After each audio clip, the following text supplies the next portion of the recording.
Mari kita berdoa.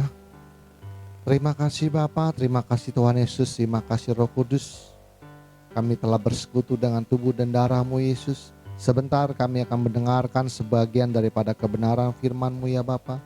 Sebelum itu segala puji, hormat, syukur kami naikkan kepadamu Bapa, kepadamu Tuhan Yesus dan kepadamu Roh Kudus, karena Engkaulah Allah Tritunggal kami yang Esa.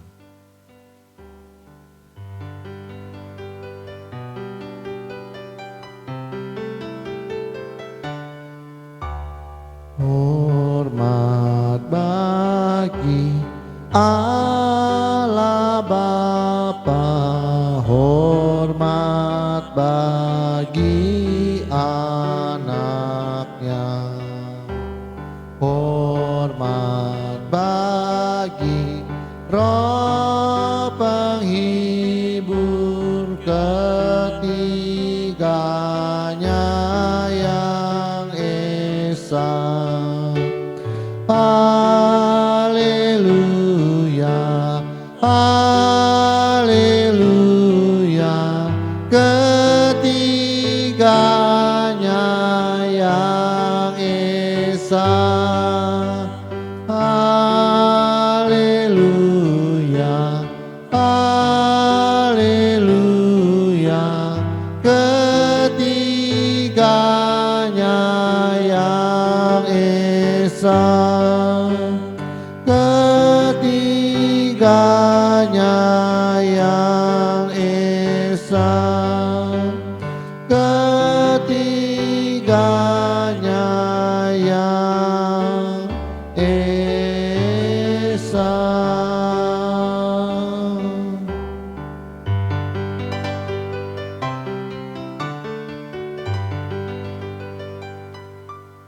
Berikanlah kami pengetahuan, pengertian, dan akal budi-Mu ya Tuhan, supaya kami menjadi orang bijaksana dan rendah hati seperti diri-Mu. Urapi hamba-Mu pada saat ini ya Bapa, Engkau menjamal ya bibir hamba-Mu Roh Kudus, supaya apa yang hamba perkatakan menjadi kebenaran-Mu yang sempurna di akhir zaman ini Tuhan. Sembunyikan hamba-Mu di balik salib-Mu, biarlah Engkau semakin besar dan hamba-Mu semakin kecil. Persiapan hati kami bagaikan tanah yang subur di dalam hati kami, supaya firman-Mu yang berbentuk logos tulisan mati menjadi rema dalam kehidupan kami. Terima kasih Bapa, terima kasih Tuhan Yesus, terima kasih Roh Kudus. Di dalam nama Tuhan Yesus kami telah berdoa dan mengucap syukur. Haleluya, kita yang percaya katakan amin. Mari kita ucap salam kita, 1, 2, 3. Salutam en Christo en dunameon energia mata. Salam di dalam Kristus, di dalam kuasa mujizatnya. Amin. Silakan duduk. Shalom semuanya. Ini hanya mengulang saja hari ini, mengingatkan saja. Kalau kita perhatikan dalam sebulan ini Tuhan sedang tidak berbicara tentang dosa kepada ATM. Ya, kalau Anda perhatikan, sebulan ini Tuhan tidak pernah berbicara dosa tentang pada ATM. Karena seharusnya sudah tidak di level lagi ATM berbicara tentang dosa. Karena sekarang adalah ingin menggapai perkenanan Tuhan melalui hubungan kita kepada sesama manusia. Jadi ini mau dikenapi namanya Yesus semakin besar, semakin hikmat dikasihi Allah dan manusia. Walaupun kita begitu cinta dengan Tuhan Yesus, tapi kalau hubungan kita selalu tabrakan maju satu langkah kepada sesama, nggak berkenan. Nah, kita sedang menggapai perkenanannya, ya kan? Ya nggak ada gunanya imannya tinggi, enggak. Wah, bisa nyembuhin kanker, tapi hubungannya kepada manusia. Nah, ini kan selalu orang kecewa dengan sikap kita. Tuhan lihat, belum mendapat menyenangkan hati dia. Belum kita ini secara manusia dinilai belum menjadi terang dunia. Nah, makanya kita belum memperoleh namanya perkenanan Tuhan. Kita harus mencapai perkenanan Tuhan melalui hubungan kita terhadap sesama. Nah, kemarin sudah ada 15 kondisi yang menyebabkan orang sombong. Nah, sekarang kita lebih dalam lagi kemarin ada 12 yang harus diperhatikan. Jadi udah nggak peduli lagi orang itu kaya atau miskin, atau dia tersohor atau penuh kekuasaan, atau punya talenta atau pinter atau segala macam. Tapi kalau sikapnya gengsi, garang, menantang, mengatakan terucap gerejanya paling benar, suka pamer, berbicara tinggi. Nah, udah ya, tinggi ya ngomong tinggi terus ya. Tidak mau kalah, bikin konten atas perbuatan baiknya, membanggakan diri setelah berbuat baik, sombong tapi buat bercandaan, sebenarnya dipecat tapi mengaku mengundurkan diri, dan bela harga diri mencari kehormatan diri. Nah ini 12 ini hati-hati. Bisa, kita kan di ATM ini sedang diajarkan Tuhan, kewaspadaan adalah jalan menuju kehidupan, kelengahan adalah jalan menuju kematian. Jadi kalau namanya waspada tuh yang enggak ngehnya, yang sering hilaf itu yang mau dihilangin Tuhan. Makanya ngejelimet dia. Kalau orang membunuh, yang membunuh taunya kita bunuh 1, 2, 3, 4, 5, jadi ngejelimet supaya ini nge. Betul nggak? Terjadinya seperti itu sama kita sebenarnya. Jangan berbohong. Ya orang tahu sih jangan berbohong. Tapi orang kita nggak tahu. 1, 2, 3, 4, 5, 6 ngejelimet. Itu yang membuat kita nggak bohong. Nggak boleh bohong. Ya kan? Jadi orang itu, karena orang itu kelihatan berdosa, tidak suci, tidak sempurna karena apa? Tidak ngeh. Nah, kita selalu dibawa Tuhan kepada pengetahuan yang lebih tinggi, yang lebih tinggi, yang lebih tinggi. Jadi sekarang adalah menggapai perkenanan Tuhan melalui hubungan kita kepada sesama. Jadi hubungan terhadap sesama ini sedang diperbaiki. Tapi saya juga bingung. ATM ini selalu melalui fase-fase tersulit dalam pertumbuhan rohaninya. Perhatikan ya. Setiap lulusan ATM, saya ngomong belak-belakan aja, dia pasti melalui tahap yang namanya arogan dan menuntut orang lain seperti dirinya. Itu dia pasti melalui tahap itu. Semuanya. Termasuk pemegang visinya. Dia melatih. Karena saya merasa, kok saya bisa, kamu nggak bisa gitu. Gitu. Susah bener gitu. Ternyata anak saya yang kuliah juga kita jadi begitu. Dan Anda juga waktu awal-awal masuk PSPI juga deng. Wah, kok nggak bisa gitu. Tapi sekarang berjalannya waktu sudah mulai, bijaksana, teng. Mulai nunduk, kitanya yang nunduk, bukan mereka nunduk, kita yang menunduk. Ternyata mereka itu tidak punya pengetahuannya bagaimana dibantu ngehin. Kalau kita di sesama ATM cepat dikasih tahu begini, tahu karena pengetahuannya sudah ada, walaupun belum ngeh, tapi di ngehnya cepat karena dasar pengetahuannya sudah ada. Yang di luar nggak punya pengetahuan itu, susah sekali dibilangin. Jangan berbohong, jangan benci orang, jangan sombong, jangan membunuh. Susah. Membunuh itu kan yang banyak aborsi itu, ya kan? Susah, jadi mengehkannya susah. Nah, Tuhan dalam beberapa minggu ini selalu berbicara tentang hubungan kita terhadap manusia. Sekarang kebijaksanaannya, kekritisan tajam pikirannya, argumennya yang kuat yang tidak terbantahkan, tidak boleh lagi untuk ngunci orang.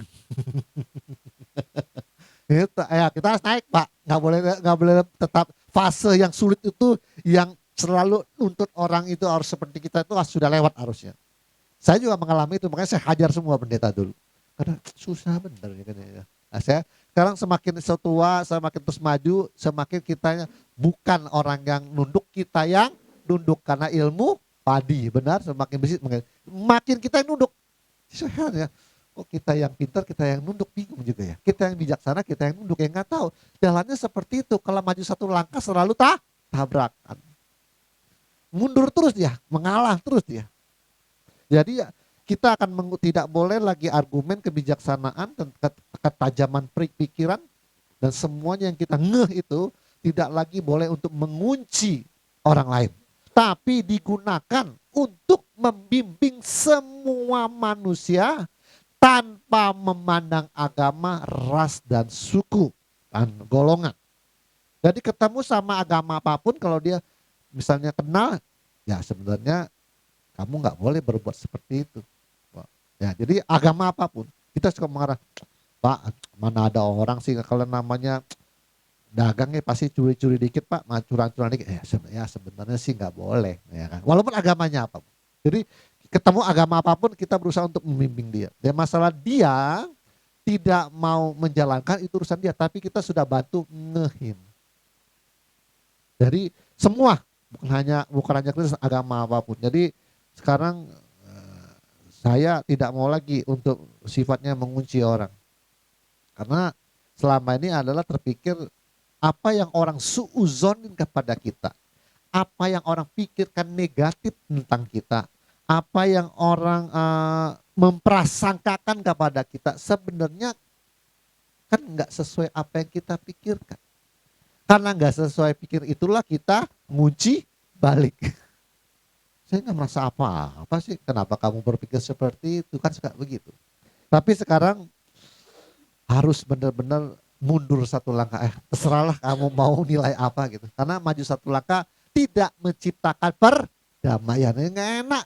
Tuhan tuh nggak, kita tuh masih belum berkenan. Selalu mau ngunci orang, selalu mau maju satu langkah. Tuhan tuh nggak berkenan gitu, hubungannya nggak baik antar manusia gitu. Itulah menggapai perkenanan Tuhan melalui hubungan kita antar manusia. Jadi Tuhannya sudah berkenan, tapi hubungan antar manusianya Tuhan lagi nilai. Wah, benar-benar memang harus selalu mengalah. Ya, masalah latihan nanti angkat besinya agak gemeteran dikit ya urusan belakang. Namanya latihan, kalau udah mahir kan enak Pak. Set ya 100 kali juga enteng angkat besi. Coba kalau yang belum pernah fitness, 10 kali udah 1, 2, 3, 4. Coba Anda push up 10 kali. Kan gemeteran kan? Nggak bisa. Kalau yang biasa push up udah biasa. Kita sekarang di tahap yang seperti itu. Jadi latihan supaya rohaninya kuat. Ya, dihajar teng. Tetap itunya kegedean dari sumbernya kegedean. Ini kecilin dikit yang merah. Ya, sumbernya itu dia tak pecah dia. Oke. Ya, saya nggak banyak bicara. Saya kemarin memang saya udah dengar khotbahnya, rekamannya, memang ada aneh aja waktu saya bicara, mic-nya saya taruh. Tapi nggak apa-apa, memang itu sensitif. Tapi nanti kalau ada yang bertanya, Pak De, kenapa ada bagian itu yang tidak ada suaranya itu ya? Nah, mungkin saya akan jelaskan. Tapi saya itu kan sangat sensitif ya masalah itu. Jadi saya sedang berbicara. Satu lagi di ATM ini, jangan terlalu anti kalau saya berbicara tentang kosakata karma. Sebenarnya kan namanya hutang kesalahan itu harusnya berakibat tabur dan tuai. Tapi kan tabur dan tuai nggak enak. Panjang. Terus kalau kita bergaul sama agama lain itu kayaknya masih susah. Maksudnya, jangan begitu, tak kena karmanya, lebih enak.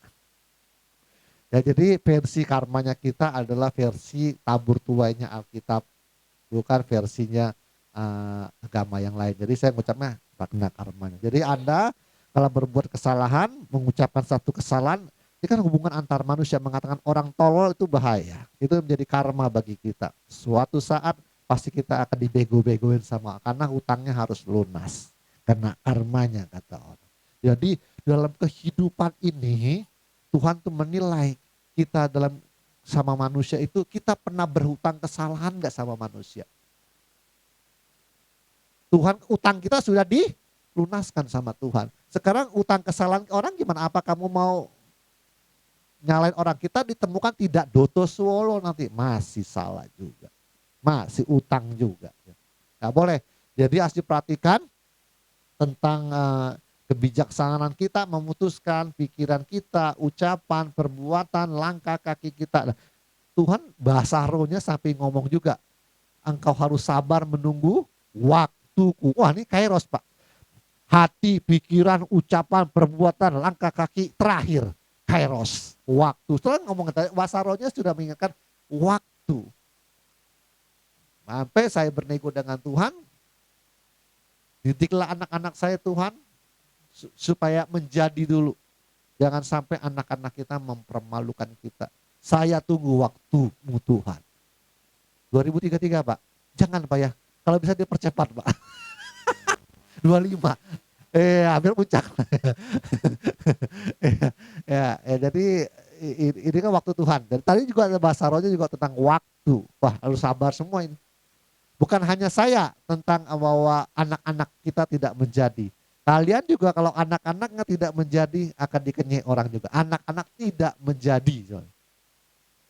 Ya, jangan sampai ya pokoknya kita kalau gereja lain anaknya agak singit-singit dikit, singit. Layangan tuh singit, tau layangan singit.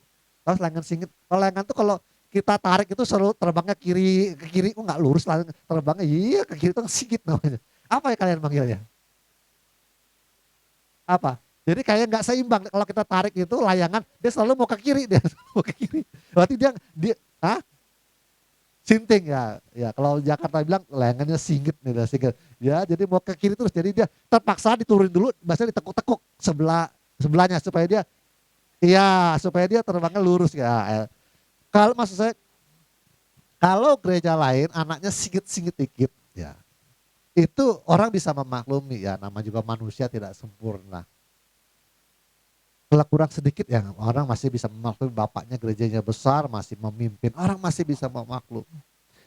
Tapi waktu ATM, nah ini karena teriaknya the comparator, sang pembanding, sinkritis, sempurna. Anaknya singit-singit dikit, ya ampun, bubar visi bang. Sama dengan kalian, waktu Anda anak yang nggak sesuai dengan visi, kalian secara pribadi gagal visi. Karena anaknya kita nggak bisa, tuntutannya lebih tinggi kita ini. Jadi anak-anak kita akan menurunkan seperti kita. Karena anak saya juga belum menjadi kok. Ya saya tunggu dengan sabar aja. Sampai anak-anak kita menjadi. Nah itu aja dari saya. Nanti Bugam akan tambahkan apa yang ingin Tuhan pesankan melalui Ibu Gembala. Oke, sampai sini Tuhan Yesus memberkati. Kita berganti saja.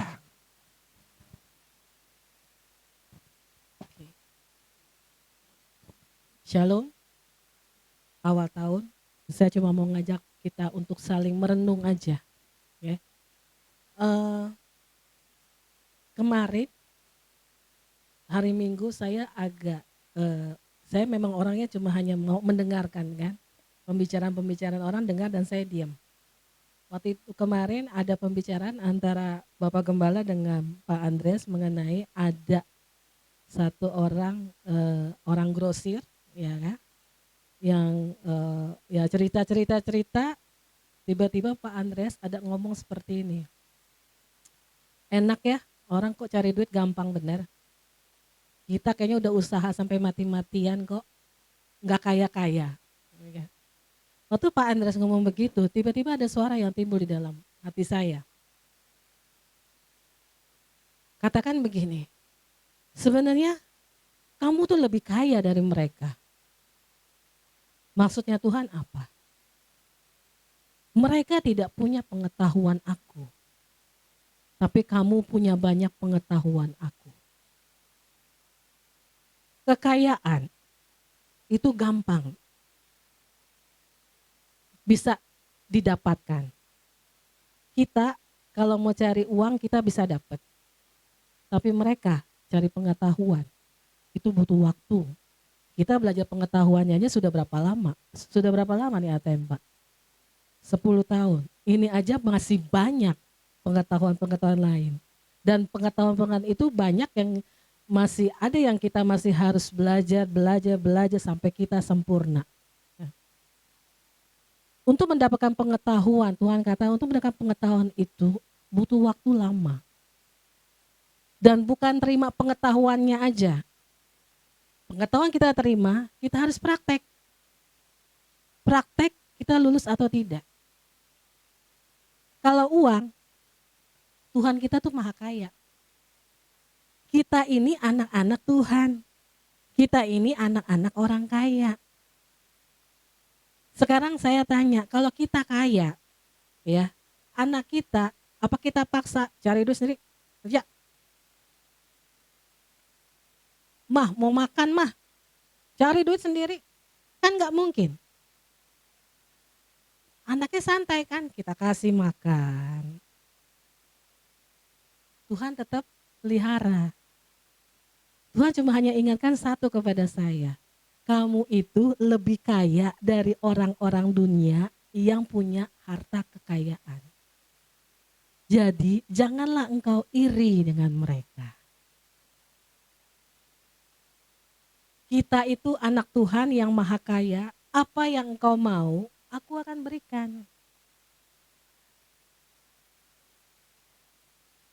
Terus Tuhan ingatkan, dalam setahun ini, ya, apapun yang terjadi dalam hidup kita, kesulitan apapun kita hadapi, apa pernah sehari kita nggak makan? Enggak kan? Karena Tuhan aja udah janji, burung-burung di udara Tuhan pelihara. Tuhan, burung-burung Tuhan gak kasih kerja, dikasih makan. Apalagi kita anak-anak Tuhan yang berusaha untuk selalu hidup taat, selalu hidup berkenan sama Tuhan. Kita kalau punya anak, nurut sama kita sayang gak? Sayang. Dia tidak minta, tapi kita tahu apa yang dia inginkan. Kita pengen gak penuhin? Penuhi. Itulah Tuhan. Tuhan cuma hanya minta satu, ikutin maunya Tuhan. Ikutin perkenanannya Tuhan. Kamu mau minta apa, Tuhan pasti akan penuhi. Jadi Tuhan bilang, mulai saat ini, jangan pernah minta kaya, harta. Tapi mintalah pengetahuan, hikmat, akal budi, kebijaksanaan. Kalau engkau penuh dengan ini dan hidupmu berkenan kepada aku, harta itu adalah bonus, gak perlu minta. Tinggal di dalam hati aja ngomong, Tuhan kepengen ini nih Tuhan. Saya menikah 20 tahun, sampai detik ini saya gak punya mobil. Tapi selalu berdoa sama anak-anak saya, Tuhan minta mobil. Tuhan minta mobil. Yang dikasih apa? Motor. Kok minta mobil dikasih motor? Ya Tuhan bilang ini yang sedang kamu butuhkan. Ini yang terbaik. Terus saya bertanya begini, kok Tuhan sesulit ini sih jalan hidup anak ATM? Tuhan ingatkan satu hal, baru tadi pagi Tuhan ingatkan satu hal.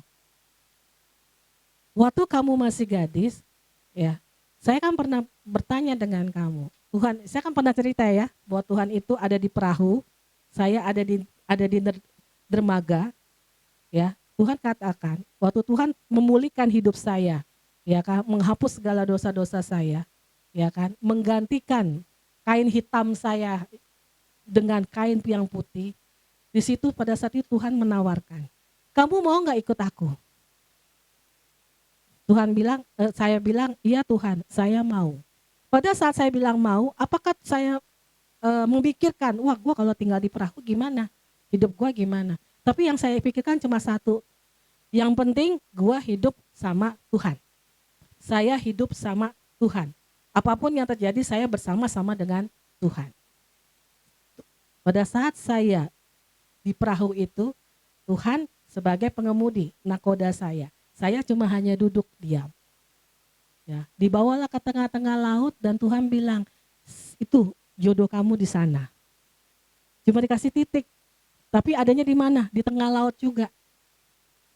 Ya, berapa tahun kemudian bertemu. Bertemunya di mana? Di tengah laut. Jadi perahu saya dengan perahu suami saya bertemu di tengah-tengah. Pada saat kita menikah, ya, akhirnya kita menjadi satu perahu. Posisinya tetap Tuhan nakoda, suami saya dan saya duduk di belakangnya. Setelah saya punya anak saya ada di mana? Ya di dalam perahu juga. Nakodanya tetap siapa? Tetap Tuhan. Itulah yang makanya kita sering bilang, kalau apa-apa ngomong sama Tuhan. Terus Bapak Gembala sudah pernah bilang, kalau kita sudah masuk kita gak bisa lari. Ya iya, kita ada di perahu, di tengah-tengah. Mau nekat? Nyebur, mati. Iya kan? Tuhan gambarkan itu sama saya jelas sekali. Ya kan? Akhirnya udah kita gak bisa kabur, kita gak bisa kemana-mana. Terus yang mengemudikan itu adalah Tuhan. Itulah makanya selalu kita bilang kalau mau punya rencana, Kalau mau apa-apa, ngomong dulu sama Tuhan. Gitu. Karena Tuhan yang menentukan, Tuhan yang mengemudi, ya kan? Kalau kita mau berontak, ya nyeburlah silakan tengah-tengah laut, ya kan? Karena pada realita kenyataannya tidak ada satu orang pun yang sanggup berhari-hari di laut, ujung-ujungnya mati juga, ya kan? Nah, terus saya diingatkan lagi satu hal gini, "Ma," Jojo anak saya, dia bilang, "Ma, aku nggak tahu kapan, tapi aku pernah dapat gambaran. Aku itu berada di pantai, tapi mama papa nggak ada." Waktu saya cerita mengenai hal perahu ini, dia bilang, "Oh, mungkin mama sama papa ini lagi apa, aku di apa, dipinggirkan dulu ke pantai." Ya kan, untuk apa? Untuk proses. Pengetahuan kan sudah ada, selalu ada. Akhirnya dia keluar, masuk ke daratan. Tapi mama papa nggak ada di situ. Oh, mungkin ini prosesnya aku. Aku lagi disuruh untuk latihan dulu nih di sini. Mama sama papa nggak ada, dia bilang. Mungkin nanti kalau aku sudah selesai, nanti mama sama papa jemput aku lagi di perahu. Di situ saya ingat, oh iya. Di situ saya diingatkan apa? Waktunya nanti anak-anak kita sudah ada pengetahuan, dia itu akan praktek di tempat lain. Mulai praktek di darat, bertemu dengan orang-orang yang tidak seperti yang ada kita di sini. Bertemu dengan orang lain, ya, dengan makhluk-makhluk, ya kan. Disitulah dia mempraktekkan pengetahuannya itu. Dia bilang di situ sendiri tidak ada mama. Makanya pada saat itu, pada saat dia menghadapi itu, tidak ada satu orang pun yang bisa nolong. Saya, suami saya tidak bisa nolong. Saya bilang sama Jojo, Jo, kamu itu punya Tuhan. Tuhan yang berhak atas hidup kamu. Mintalah pertolongan dengan Tuhan. Karena hanya Tuhan yang bisa nolongin kamu. Oke. Terus saya diingatkan lagi, ya kan?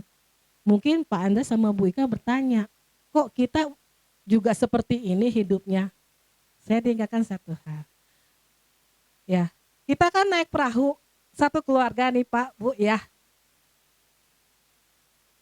Secara tidak apa, bukan suatu kebetulan kita bertemu, ya kan? Dan Bapak dengan Ibu dan keluarga mau ikut kita. Akhirnya Bapak dan Ibu sama-sama naik perahu. Jadi kita berdampingan, Bu, Pak, perahunya. Tuhan, Pak Andreas, Bu Ika dengan anak-anak. Itulah makanya kita tidak bisa lari ke mana-mana. Lagi di perahu, Pak, minta kekayaan, minta mobil, makainya di mana? Secara bayangan ya, secara bayangan dulu nih, ya kan? Realitanya kalau kita ada di perahu, kita minta mobil, minta rumah mewah, ya kan? Mau naruhnya di mana? Sekarang Tuhan ingatkan, ini kalian lagi proses. Tuhan ini sengaja bikin kita, ya, diprotek di perahu itu untuk memberikan pengetahuan Tuhan. Karena kalau kita di darat, ya, kalau di darat akhirnya kita menjadi orang yang sukses, orang yang kaya. Apakah pengetahuan itu bisa masuk? Enggak. Karena Tuhan tahu manusia itu seperti apa, bebal, badung. Jadi Tuhan ingatkan saya, kamu pernah bilang kan, Tuhan protek hidup saya. Dan benar-benar Tuhan protek, Tuhan dikasihnya di laut. Udah pas kebetulan saya secara manusia, secara realita, saya nggak bisa berenang. Jadi dalam pemikiran saya, aduh nggak bisa keluar kemana-mana, gue nggak bisa berenang. Ya kan, udah gitu saya agak parno dengan laut. ya. Ya karena pikirannya, oh ikan besar, ikan hiu gitu kan. Jadi aduh entah saya nyebur ada ikan hiu, ada ini gitu. Kalau secara gambarannya, itulah membuat saya sampai waktu setiap saya berjalan di dalam Tuhan, sesusah apapun di dalam Tuhan, saya cuma bisa bilang, Tuhan apapun yang terjadi di dalam hidup saya tidak akan pernah meninggalkan Tuhan. Karena saya tahu kalau saya ninggalin Tuhan, saya akan mati. Saya akan binasa. Ya. Terus Tuhan ingatkan lagi mengenai kejadian COVID. Tuhan izinkan COVID itu terjadi. Ya. Dari COVID itu banyak anak-anak Tuhan yang menyebut dia Kristen. Dia kaya, dia berduit. Waktu dia COVID bangkrut. Usahanya terutama dalam bisa makanan, restoran, ya tutup. Sampai dia harus usaha mati-matian, dia coba lagi jualan kecil-kecilan. Laku sebentar, sepi. Sampai enggak punya uang apa-apa. Ya, Tuhan izinkan orang yang gara-gara COVID, ya, yang kaya bangkrut, tidak sedikit yang stres gara-gara COVID. Tuhan bisa memusnahkan kekayaan itu dengan sekejap. Betul? Perusahaan dibakar, ya kan? Perusahaan terbakar misalnya, rumah terbakar, nggak punya apa-apa, pengetahuan nggak ada. Ujung-ujungnya kayak tadi apa? Singit, sinting, miring, ya kan? Apalah, itu kan stres. Karena sudah dikatakan harta, tata, wanita itu bisa mematikan kita, ya kan? Tapi pada saat kita nggak punya apa-apa, ya tiba-tiba benar-benar kita nggak punya apa-apa, tapi kita punya pengetahuan. Kita tidak punya semua musnah, pengetahuannya hilang nggak? Nggak. Makanya Tuhan bilang kita itu lebih kaya. Makanya Tuhan ingatkan di dalam firman-Nya, janganlah engkau iri dengan, firman-Nya katakan, janganlah engkau iri dengan orang-orang yang lebih berhasil. Gitu. Karena memang Tuhan itu sedang mempersiapkan kita.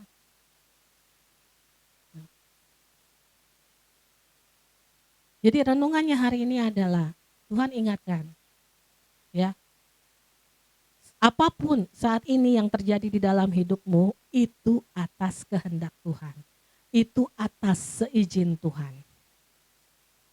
Ya, percaya nanti, ya dari pengetahuan yang kita dapat, ya anak-anak kita dapat, anak-anak kita tuh duduk di sini waktu umur berapa ya? Sekitar umur 12-13 ya. Lebih kecil. Ya, foto 7 tahun sudah duduk di sini dengerin Bapak Gembala khotbah mengenai visi. Sudah berapa tertanam. Saya kalau lihat anak saya Jojo, umur sekarang dia umur 18. Dia bilang apa?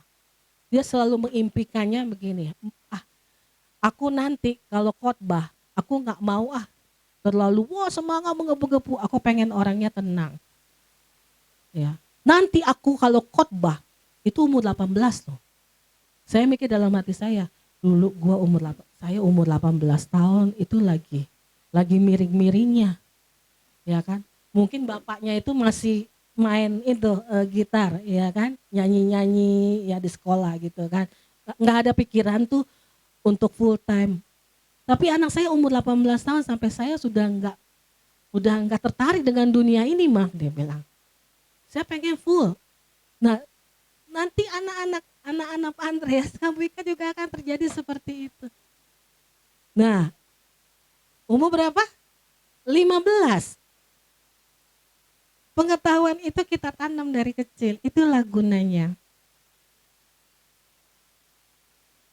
Dari sini semua kita nanti akan terbentuk dari anak-anak kita aja masih kecil aja sudah berpikir mau full time, mau pelayanan, mau berikan yang mau khotbah. Dari situlah kita mesti bangga. Kita ingat dulu kita umur 18, 15 tuh masih kayak apa. Masih lagi badung-badungnya, masih lagi miring-miringnya, ya kan? Masih lagi apa? Mungkin kalau kayak ABG lagi pada suka-sukaan, mungkin sekarang anak-anak kita suka ngelihat teman-temannya, si ini udah punya pacar, ini udah punya pacar, ini punya pacar. Fungsinya apa punya pacar sekarang? Kalau cuma buat untuk sakit hati, lebih baik cari Tuhan yang terbaik. Nanti percaya Tuhan akan memberikan jodoh yang terbaik, yang tidak akan membuat kita menderita. Karena sudah dikatakan kalau segala sesuatu yang membuat menderita kita, kita buang. Tapi kalau pasangan, ya, kalau salah, udah diberkatin, udah nikah, nggak bisa dibuang. Harus berusaha perbaiki. Nah, perbaiki dianya yang belum pakai penderitaan itu. Ya, anak-anak muda, ya, anak-anak ingat, ya, jangan pernah iri dengan teman-temanmu saat ini. Jangan pernah iri, oh teman yang ini temanku sudah punya pacar, temanku ini, wah temanku bisa pergi ke sini. Aku masih duduk di gereja dengan firman, mereka masih jalan-jalan, tidak pernah memikirkan mengenai rohani. Jangan engkau iri dengan orang-orang seperti itu. Tapi banggalah dengan hidupmu yang hidup takut akan Tuhan. Ya, renungan hari ini adalah Tuhan ingatkan, mulai sekarang jangan minta kaya. Karena kita sudah kaya. Apapun yang engkau inginkan saat ini, berdoa kepada Tuhan. Tuhan akan memenuhi kebutuhan kamu. Ya, nanti Tuhan akan melimpahkan berkat-Nya, itu nanti bonus. Kalau hidup kita sudah berkenan kepada Tuhan. Kalau kita sudah menjadi, anak-anak kita sudah menjadi. Waktunya kapan? Waktunya Tuhan. Tuhan bilang apa? Sabar. Waktu Tuhan yang terbaik. Itu aja, Tuhan cuma ingatkan, tetap setia, jangan banyak ngedumel, jangan banyak mengeluh, ya. Hidup berkenan kepada Tuhan menjadi terang, ya, menjadi saksi untuk orang-orang di sekitarnya kita. Ya, seperti diingatkan tadi, hubungan kita dengan sesama sekarang sedang berusaha untuk diperbaiki. Untuk kita menjadi bukti bahwa kita itu adalah cerminan dari Tuhan. Itu yang cuma bisa saya sampaikan biar renungan ini.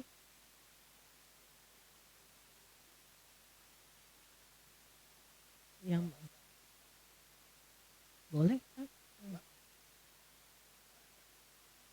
Yang mana ya?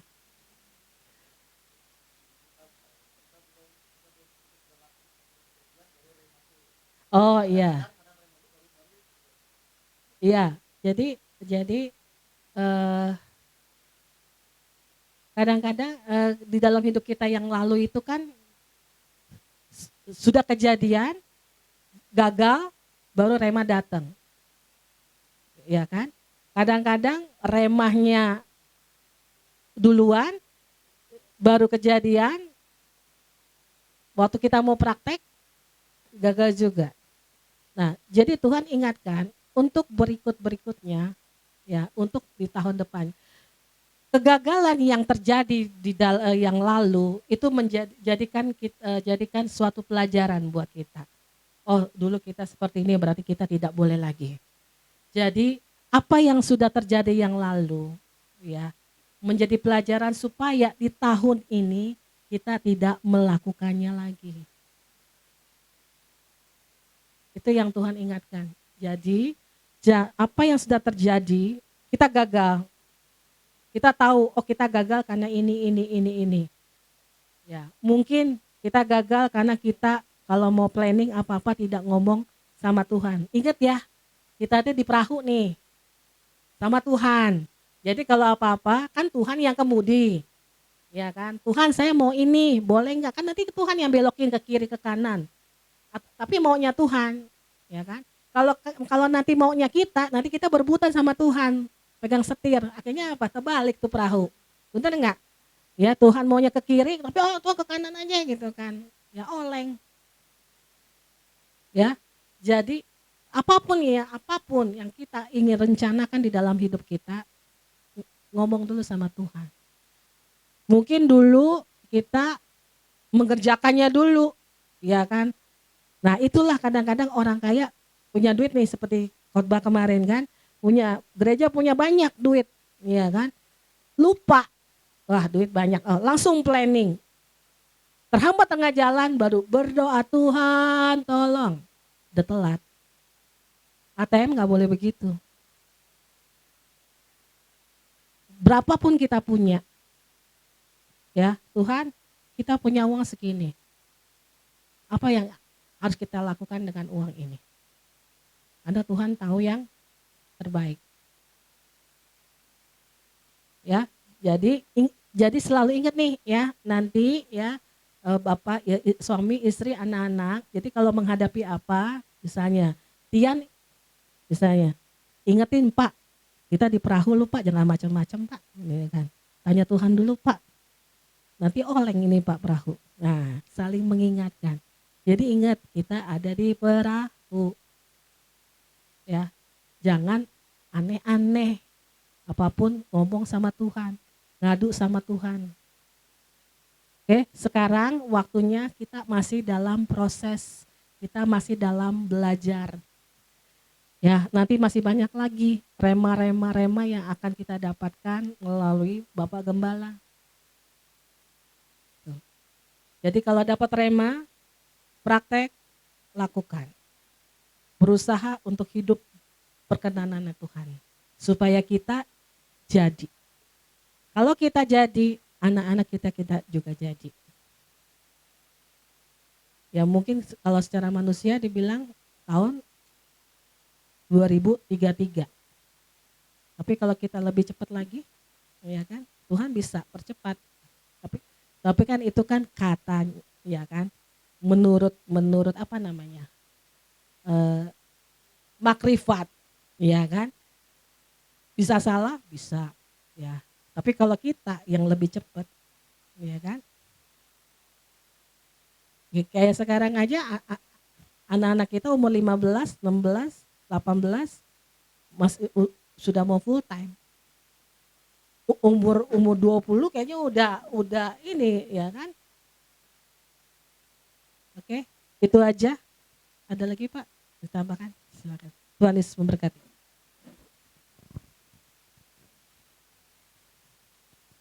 Oke. Sabar menanti sekarang. Oke, saya renungan aja. Ada saya catat di Mazmur, bacain Mazmur aja ya.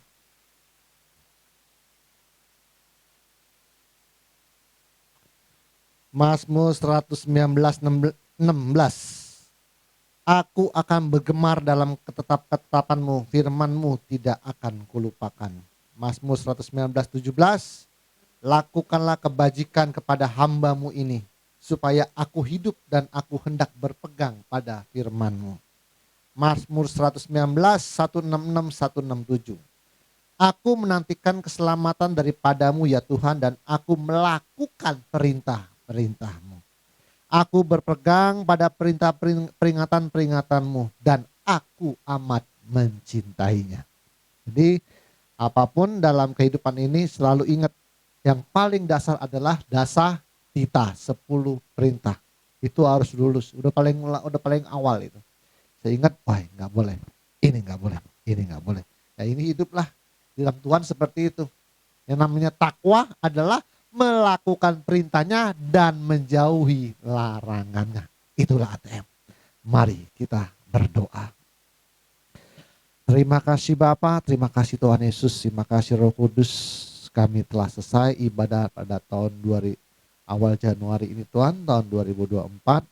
Terima kasih Bapa, Engkau hadir di waktu yang tidak terbatas dan waktu yang terbatas. Dan saat ini Tuhan, Engkau ada di tengah-tengah kami di waktu yang terbatas. Kami mengucapkan selamat tahun baru kepada jemaat-Mu di tempat ini melalui Engkau hadir di tengah-tengah kami Tuhan. Kami percaya Engkau bekerja di tahun 2024 ini bagi kehidupan ATM dan secara spiritual akan meningkat dan Engkau memberikan rema-rema terbaru. Terima kasih Bapa, terima kasih Tuhan Yesus, terima kasih Roh Kudus. Berikan kami uang, berikan kami kesehatan, berikan kami rema, berikan pertolongan-pertolongan-Mu ya Tuhan. Supaya kami dapat mencapai kesucian-Mu. Berikanlah kami pengetahuan, pengertian, dan akal budi-Mu ya Tuhan. Tanpa perbantahan, pembangkangan, pemberontakan, keluh kesah, dan sungut-sungut. Berikanlah kami hidayah atau taufik-Mu Tuhan. Permudahlah jalan-jalan hidup kami supaya kami dapat melakukan seluruh kehendak-Mu. Terima kasih Bapa, terima kasih Tuhan Yesus, terima kasih Roh Kudus. Di dalam nama Tuhan Yesus kami telah berdoa dan mengucap syukur. Haleluya. Kita yang percaya katakan amin. Tuhan Yesus memberkati.